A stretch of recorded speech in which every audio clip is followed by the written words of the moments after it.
Hey, everybody, welcome to Wisdom Wednesdays. I'm your girl, Coach Crystal.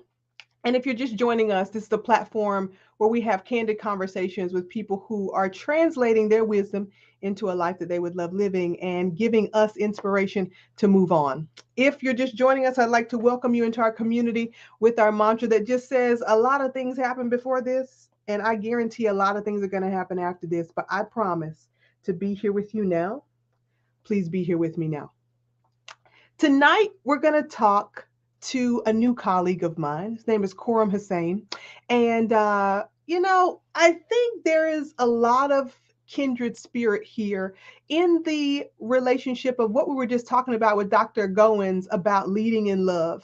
And a lot of the work of transformation sometimes gets put into a realm of self help, and sometimes it gets put into the work of activism.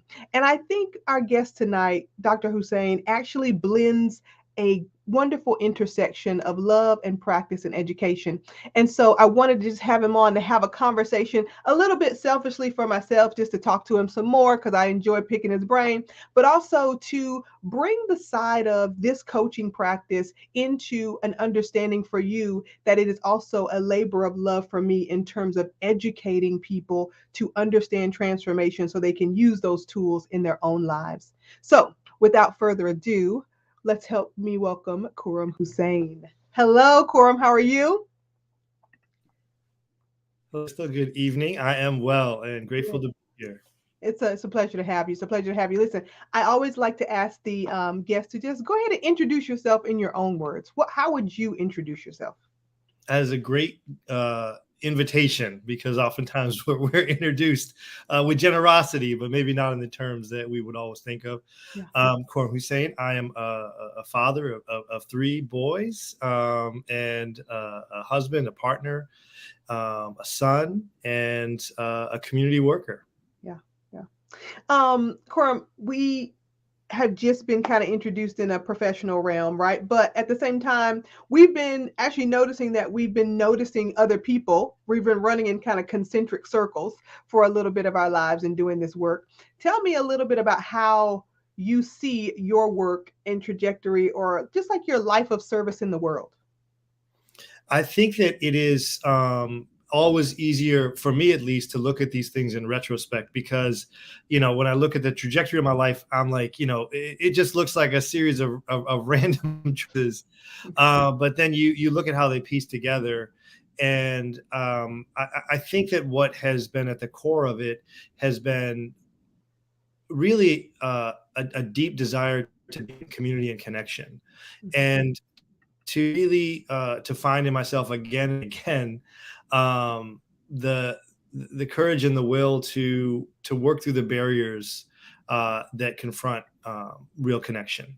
Yeah. And so, in as much as that work is about justice, we can get into, but at the heart of it, it really is about that connectivity between people and places, communities, and ideas, and my responsibility, my role, my opportunity in being one of the conduits for making connection.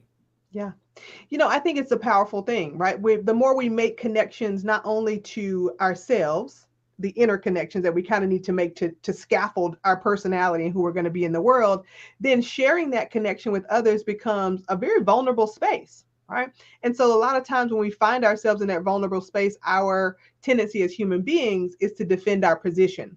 And you've done the exact opposite. Talk a little bit about how going beyond your identity and comfort zone has really built those connections for you and your understanding. It's interesting because I was kind of raised in a certain kind of discomfort. I grew up in a community that did not reflect my ethnic identity, my religious identity, my cultural identity, my immigrant Mm-hmm. status in a largely rural white community. Mm-hmm. And so everything I ever knew was difference against my lived reality and identity. Yeah. And so I didn't have the easy comfort of being just part of what looked to be a community, but it may or may not have been.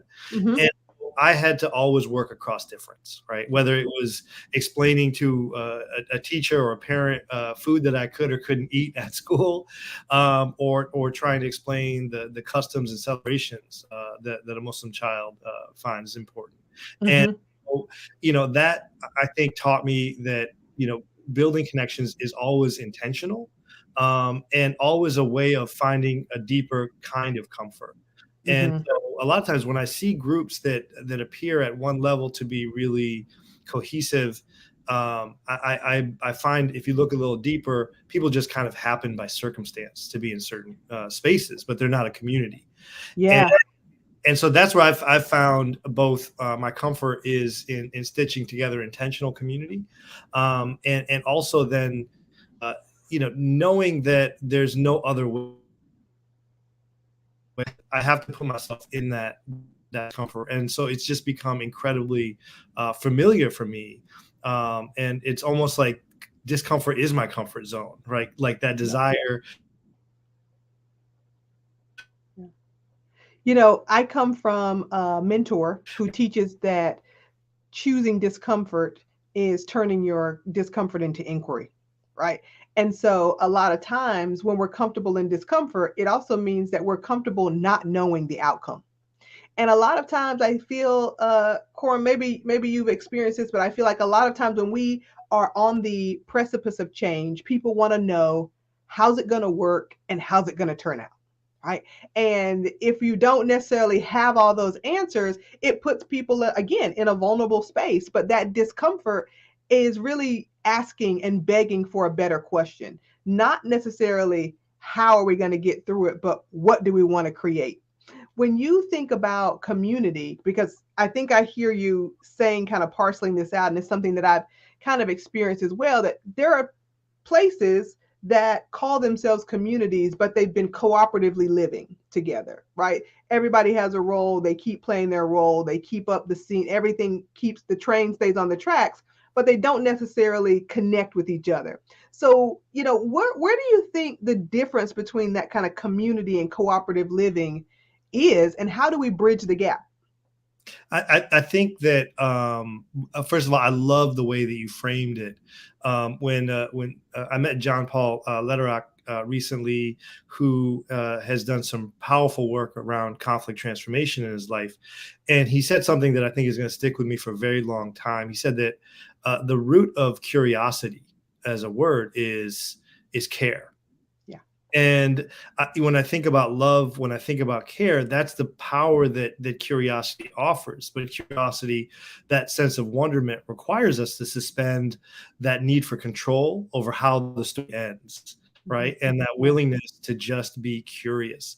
And what I think about when I think about the ways in which um, unintentional kinds of communities or people that occupy spaces are different from those that are intentional.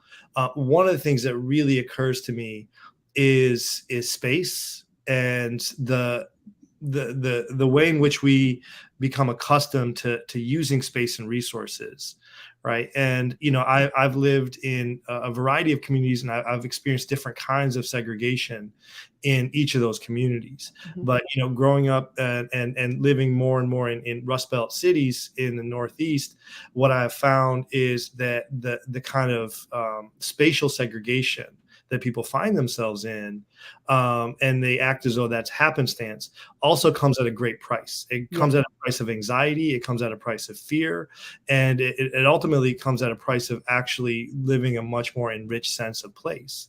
Yeah. And so those are communities that they haven't critically inquired into why, some kids go to school over here and others do not. Some kids are in this little league and others are in that, right? And the ways in which I think that saps the soul of what it could be to be in community, I've witnessed so many times that it's almost predictable. Yeah. Um, and what's also predictable though is when you can bring people that have lived segregated lives, even within the same town, the same county, together, they come to life in a new way, Yeah. and they come to see themselves in a new way. Mhm. And so I think that's been one of the most powerful witnessings that I've been able to experience in my Yeah. life. Yeah. No, I think you're really hitting on something, right? I know you're pulling from John Paul, but this idea of curiosity and care is that we care enough to, I mean, to know more about the situation, right? Like I think the thing that I think about when I'm listening to your background is my upbringing and really my education as being what we call in the South a fly in a bowl of milk, right? Like just really being the only dark chocolate drop in the classroom for many years, and not because I was the smartest or the most intelligent. I mean, testing is relative, right? My friends were just as intelligent as I was, but they were down the hall eating cheese doodles, and I was eating baklava and caviar in the same school, right? And it was still a public school. But just noticing at that moment that what you're saying about how we play the role in community on either side of the tracks can easily be meshed in or knitted together by one experience, right? And so Yes. that one experience for me of in second grade continues to stand out because it was the beginning of me understanding that there was more to the side of town that I was raised on than there was more to be curious about, right? And that I was allowed to have better and bigger questions.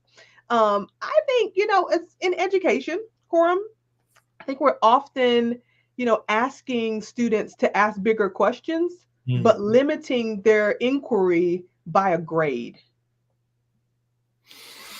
Yes. Yes. I was just talking to a group of students about that tonight. And, for those of you who are just joining this platform and who are new, in addition to being the vision coach, also an educator by trade, right? And an artist. So all of those things often dovetail into allowing me to translate the power of vision and the process of transformation through an education artistic lens so that everyone can transform their life. You don't have to be talented or gifted in a certain area. It's about bringing your gifts to light.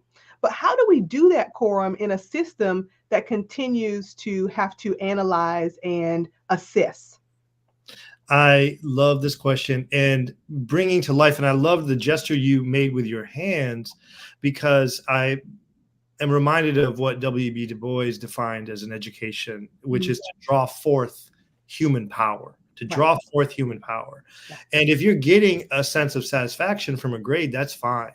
But that's still, really limiting what is possible. Yeah. And if you're deciding that that is how you're going to assess an outcome, that's almost an example of how little we're actually seeing the vastness of what we're up to because this moment and this now talk to some of your students from a decade ago you know Yeah. and who they are now and the things that we started to get them to see those little cracks and fissures from within, and now that eggshell has broken open in all these new ways that they can share with us about how they see the world and themselves differently. Exactly. And so if we limit that to a grade, I think we really are, confining ourselves to a transactional kind of sense of what this is. Yeah. And this is more than a trade. This is a transformation potentially. So I would say the biggest way that I find that to be something we can kind of work against or to do differently is to kind of leverage these spaces to participate differently in community, right? Whether Mhm. that's in the classroom itself, how we can make sure that every person that's in that space is valued, their voice is valued, that they're participating in Yeah. equitable ways. But it's also about how students in that classroom are engaging with their broader community. And Yeah. if we're teaching in a school or an institution, what's the relationship between that institution and a broader community? And putting people in contact with each other is one way of breaking out of that kind of fixed sense of physical space. So I think spatially as well. So for a few years now, whenever I've had a chance to teach, I'd rather go and teach a class at the high school and integrate students from the college and the high school, Yeah. or in a church basement, or in a community garden, to move into different spaces and create different points of encounter that are Mhm. valuable, because what we're doing in some ways becomes more valuable when we're able to live it in different spaces. Exactly. Exactly. Exactly. And I think I'm asking this question because of the environment that we share, but also because it becomes an ingrained patterning, right? So I work with clients from 24 to 72, and they are all breaking out of and understanding that the right, the wrong, and the real can all have value in their lives. You can get the A, you can get the raise, you can get the promotion, and you could still not be fully who you are. And having that authenticity and having that value system intact actually changes the way we experience everything in the world. So, as we're thinking through this structure, especially in education, asking students to even establish a value for what they think their education is for, right? Like, Yes. what is all this for? What are these grades for? What are these classes for? If you're showing up to just do the work and not participate in the transformation of the learning, then what will it be for later? I And, mean, and oh, sorry, go ahead. no, you go. No. I love the way you opened today, where you said, there's going to be things that are happening after this. There were things that are happening before, but Yeah. we're here right now, Yeah. and that sense of presence in a learning space is so essential to transforming and disrupting, what we think we're capable of. Yeah. And so I think that the here and now of the learning moment, feeling alive in that space, is really important. And so one of the questions I have to ask myself as I assess my teaching is, did I feel alive in that? And did my students feel alive? What's going to Hmm. bring to life? And, sometimes that is disrupting those patterns. I remember, a course I taught where I had students at a small liberal arts college, and I was also teaching at a maximum security prison. And we would spend some of our time just in correspondence with one another. So I would share peer reviewed pieces. And I remember the eagerness when I would walk in the classroom on the days that they knew I had the letters, both classrooms, right? Yeah. Both Yeah. prison and at the liberal arts college, they would just be staring at my bag, and I knew they weren't there for me. They Uh-uh. were there for what was going to bring them to life in that moment. Yeah. And so, that's what I think is important to pay attention to.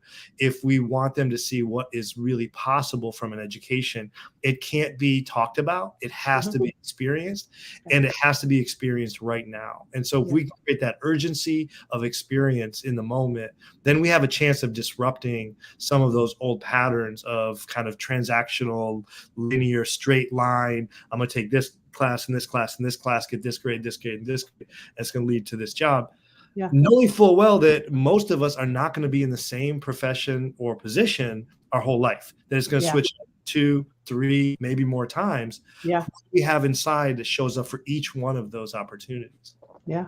I mean, you're bringing up another good point, right? We're not going to be in the same position. We're not going to be the same people, and we're not going to want the same things. So presence is going to translate differently, right?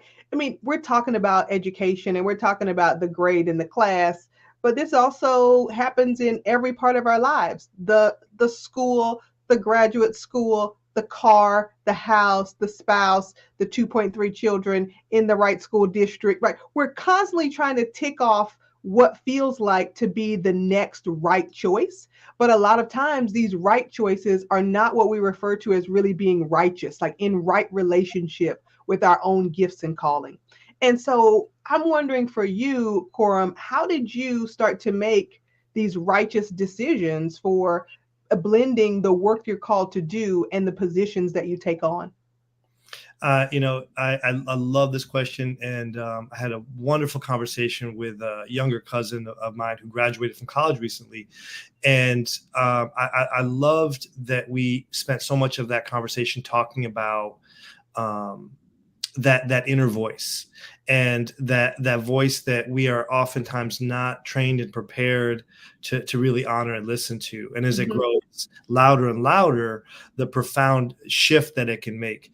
I Yeah. think that, for me, um, having a practice, right, and protecting that practice Mhm. of listening, Yeah. because there's always noise and there's always sound, there's always movement around you that's demanding your time, demanding your attention, demanding your agreement with a Yeah. certain way of seeing.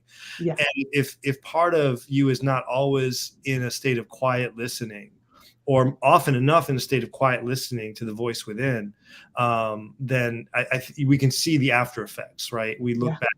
So I think it's taken me a while to really listen to that. And I think for me, a lot of it, I don't really see myself as very intuitive. I feel like my intuitions live in my actions, and then I Uh-huh. notice.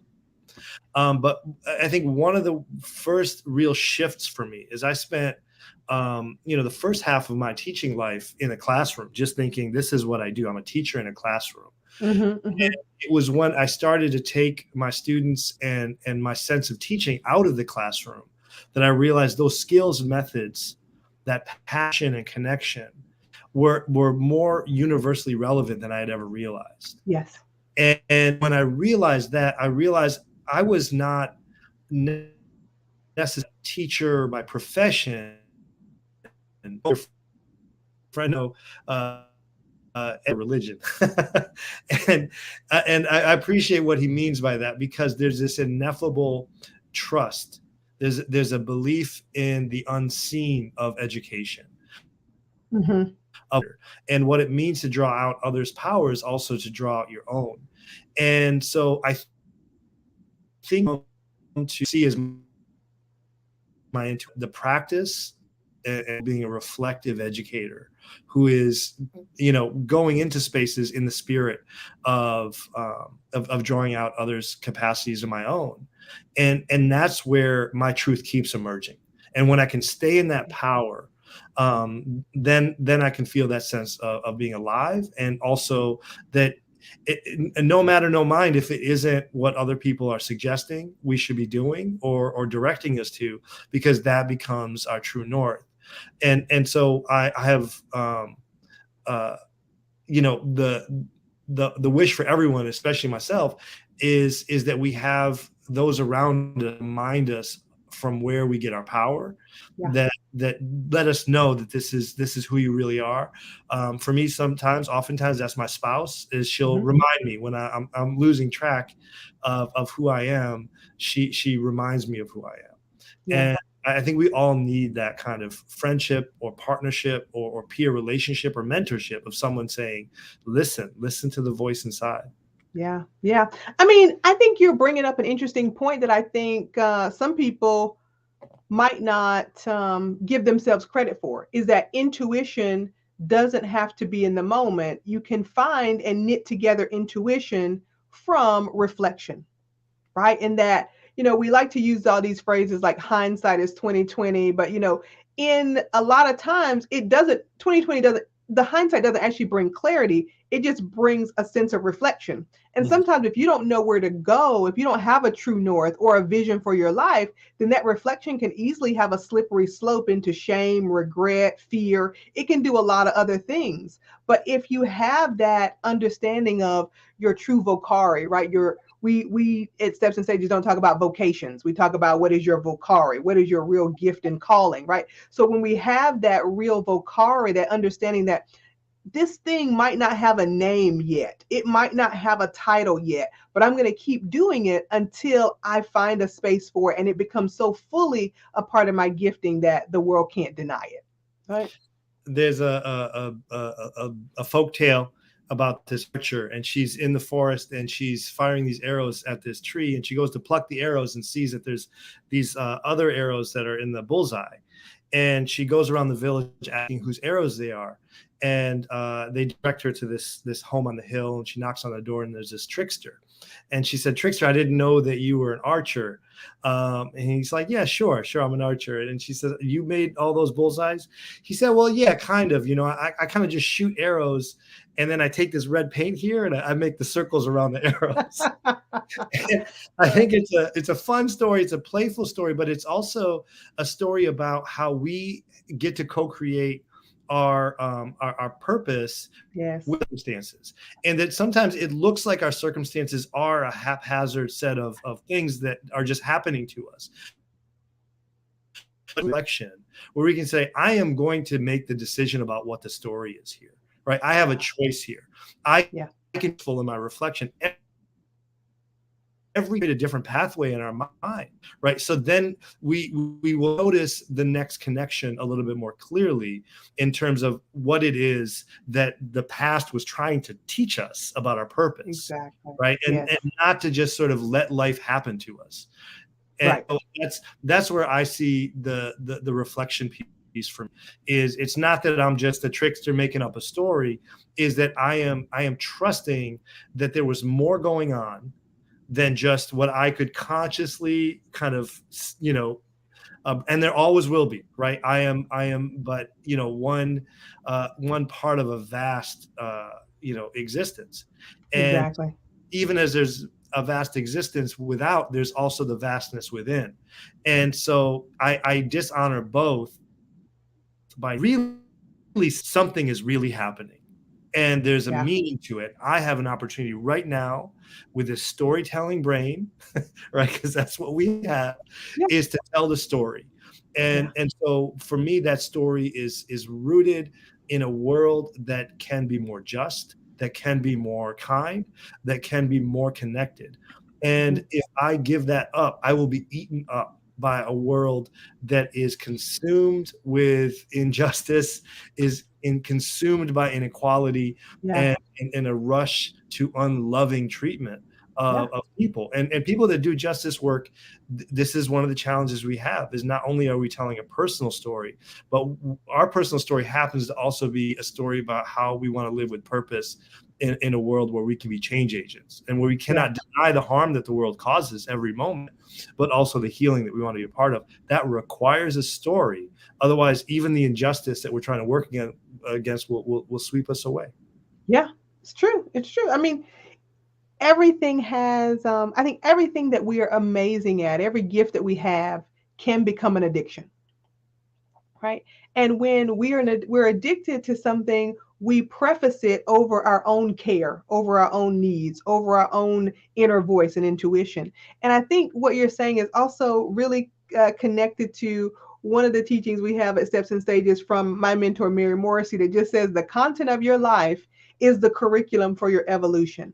Now, if you don't know how to write curriculum, or you ain't got no, some little Oh, lesson plans around, you won't be able to see that, oh, I went through that so that now I can build on to do this, right? Like I failed that math quiz in multiplication, but now that I'm in geometry, I need something to bridge this gap. I can figure these things out. But without that reflection piece is key. And this content piece, going through and really assessing, what have I done? What am I made of? And what would I love? That's our most powerful question here at Steps and Stages, right? Like, what would you love? Not what are you capable of? Not what can you strategize for? Not what can you plan for? Because your plan is going to run out, and then you're just going to start in the same cycle again of trying to quote unquote make something happen. And there's tons of things happening around you at all times, like you're saying, but a lack of awareness can really lead to a place of running the same play over and over and expecting a different result. I think it gives us a way of being educators to ourselves in our own lives, and using some of the strategies and techniques that master educators have used time immemorial for reflecting on practice. I have a dear friend and colleague, and whenever I'm kind of down in the dumps about how something went, like if a class went badly or a presentation, I love her because she gives me, it isn't exactly love, but it is. She doesn't spend too much time handing me tissues and a comfort blanket, and Yeah, she's not that friend. She's okay, so what happened? Feedback from what happened, right? And then what can you do yeah, next? Right. right. Those and this is what I do with young teachers or people that are early in their career, is to not take that failure as some mark of identity, right? Yeah, Or yeah, something to create like a performance around, like let's just feel really bad for ourselves, right? yeah, The self there is that sense of failure, and to really use it as a guide and educator. It's yeah, assessment, it's feedback, and that's what grades should be anyway, right? And we make grades yeah, something they don't need to be, right? It should be a right. signal of what we need to learn next. Yes, yes, that's great. You know, again, here at Steps and Stages, right, we're thinking about next steps, right? It's always like, okay, where is the door opening? Where do I see the light? What is the next right choice in terms of creating this vision? And you've said a couple of things that are extremely aligned with what we do here, Quorum, about your practice, right? And so we keep coming back to the practice. You find something, you do it, you get some data, and if that practice works, we keep on doing it. But if not, we refine the practice, right? And so bringing up this idea of practice, I think is so important because we continue to try to be experts before we have practiced, right? And we look at this idea in everything. We look at it, the one thing talks about how you become a master at something and it's 10,000 hours. And even that quantity might not qualify us to feel in a level of mastery because our feelings don't necessarily always reflect the facts. So, in your practice, spiritually, mentally, emotionally, professionally, what do you come up against as the thing that you continually are innovating on to become more fully yourself? I so appreciate that question. I think that I try to begin every morning before I get out of bed to do two things. One is to just run through the list of everyone and everything that I want to send compassion to, and the second is to make the intention that I am going to be of benefit to myself and everyone and everything I encounter. And I think that gives me something to close out the day with too, for that self-assessment. Mm-hmm. And so that kind of is a grounding of what this day is going to be about. I think the other thing that I've tried to keep this in a place like close to my front pocket, which is we oftentimes are teaching the thing that we need to learn. Yeah. And that doesn't necessarily mean that, like, if I'm teaching a course on racial segregation and I'm talking about blockbusting and redlining and the history of residential segregation in America, that I am like I need to relearn that content. Um, Right. but what I think it means for me at times is, as I'm offering this up, right? What do I need in this moment? What am I Mm-hmm. hoping for? Right. And what feedback am I going to get that's going to teach me something about not only the way that I'm trying to engage those that I'm calling learners in this space, but how am I learning from them Right. about how they're experiencing this content, because their view of this story is reshaping me in the moment itself. Mm-hmm. Right. And so Right. if I can stay in that constant state of co-learning, Yeah. right? That as a practice, so that every time I am seeing myself in the role of teacher, I'm also seeing myself in the role of student, Yeah. and vice versa. Yeah. No, it's good. That's good. Right. Because a lot of times we're in, there's another thing that we reference a lot. It's a book called The Big Leap by Gay Hendricks, and he talks about there's a zone of incompetence, competence, excellence, and genius, right? And incompetence is, I don't need to be doing this. Like, I'm not going to go outside and try to change my oil right now, Quorum. It's just not going to happen, right? I'm going to pay somebody to do that, right? There's a zone of competence. There's things I can do fairly well. But should I be doing them? Then there's this zone of excellence where we show up and we do a thing and people love it, but we get to a place where we could do it on autopilot. And then there's this genius zone, which is where you're talking about there's a reciprocal growth, there's a reciprocal energetic exchange where I'm getting better as I'm giving, and as you're receiving, you're pushing back and making me better, right? There's this place that where we, to go back to our initial thought about connection, is there's a place where the connection actually is the catalyst for both of our transformations simultaneously. And when we think about that space as a practice of noticing, because everyone has probably touched it at some point in their lives, but they thought it was a fluke. And Mm, instead of trying to go back and refine it and practice it, they've just gone to Cancun and tried to replace the feeling with a vacation, right? Or they've bought a new house or a new car and said, oh, well, that's just a way I feel. They didn't notice that at that moment, they may have touched a part of their core vocari in doing something, and bringing that awareness back to that spark is something that we're really interested in. When did you first know that you had this spark? I think that there were kind of moments that surprised me. I think that the first moment, and I love the reference to vocari and voca and voice. Yes. I think I was a first year student in college, and it was a public speaking class, and we all had to do like a 1 minute, and I honestly don't think it was a particularly remarkable moment, except that when I finished, I looked at people looking at me, and I Mm, had never seen people looking at me that way. yeah. Like that sense that I was really attended to, something that came forth for me. It still took me, and you expressed it so beautifully and described it so well. It took me a while to realize that wasn't a fluke, Yeah.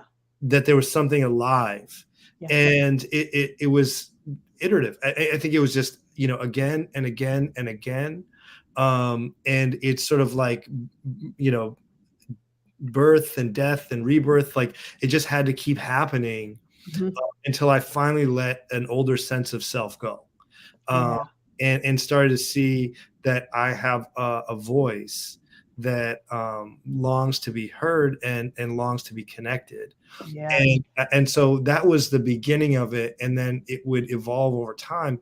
And I remember I taught at a school in Brooklyn, and this was a school that had been impacted deeply by the terrorist attacks, and in there had been deaths that affected the school closely. Mm. And I remember there was a moment where there was actually a PBS film that was done on the school because it was so impacted. A student Wow. that I never had in any of my classrooms. I didn't know her well, but as I was watching this documentary, she's saying to the filmmaker that after I lost my aunt in the Twin Towers, I had a lot of anger towards Muslims, Hmm. and then Mr. Hussain got up at an auditorium and he spoke, and it gave me chills because I had no idea that I had said anything worthy of any kind of remark, Yeah.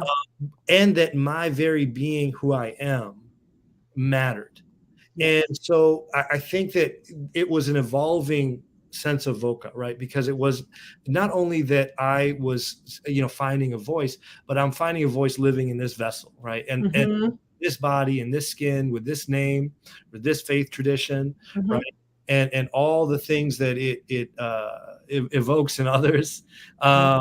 and provokes in others, for that to be the vessel from which the spark moves forth, was really powerful. And that's when I realized that I needed to be an educator that was attendant to people's lived experiences. And so as I was wanting students to find their voice, I also wanted them to be recognized for who they were, and how they were seen in the world.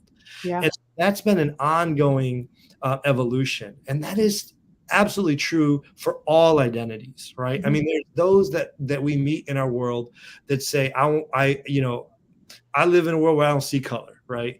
And that's a refrain. But I Yeah. have come to a place where what I'm interested in is the underneath of that, which is the underneath of we are all connected. Hmm. Hmm.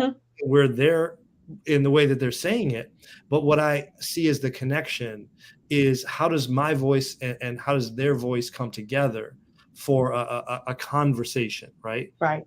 And a conversation where we are seeing what is both true underneath some of these claims that aren't true if we look at the world, Yeah. but they're true in terms of their aspiration for what the world could be. Yeah. Right.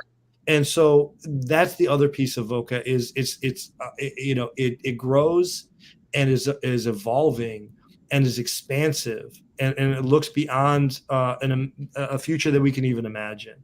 Yeah. Like I have to be able to dream beyond the world that we're in to the world that we could be in, and that includes recognizing that some people's lived experiences, while on the surface of it, have not allowed them to see the experiences of folks like myself. Yeah. That doesn't mean that they are not capable of joining in a collective conversation, and Right. and seeing a world that we could all envision and one that would include all voices. Yeah. And that if they can't imagine that for you, then they honestly can't imagine it for themselves. Right. Right. And so I think, again, we have to keep coming back to this work on the inside that allows us to translate the bigger, freer, fuller meaning of the dream or the vision on the outside.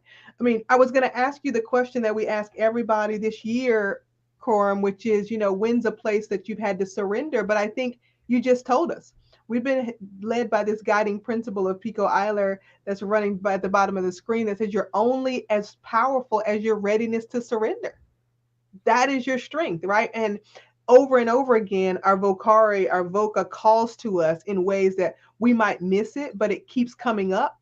And for those of you who are out there who are like, oh no, that's just my hobby, or I just do that for family, or some people like it when I do this sometimes. I mean, I have been known to, you never know what that thing is that you're putting on the back burner and what it has the power to do to another person's life or even your life in this lifetime. So stop saying no to the thing that keeps knocking at the door of your heart and find a place to put it in front of you for at least a little bit of time each day and create a practice of developing it.